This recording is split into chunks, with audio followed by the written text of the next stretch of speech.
هلا وشلونكم حبايب قلبي، عساكم بخير. من الوصفات اللي كلش أحبها ودائما معتمدة على هاي الطريقة. تعالوا وياكم نسوي طريقة عمل الشرك بمقادير جدا سهلة وبسيطة. وقبل لا نبلش بالوصفة لا تنسونا باللايك والاشتراك والكومنت الحلو مثلكم.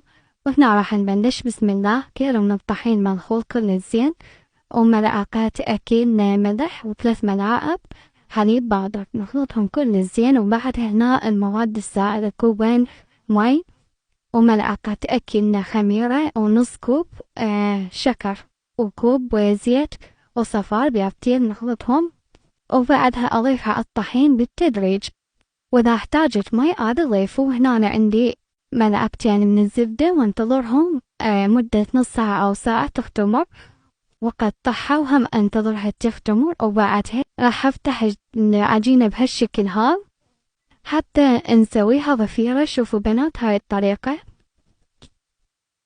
وبعدها هنا كملتها، وهنا عندي بيض وحليب أدهنهم، وهنا رشة سمسم وأدخنهن الفرن. وعلينا وعليكم بألف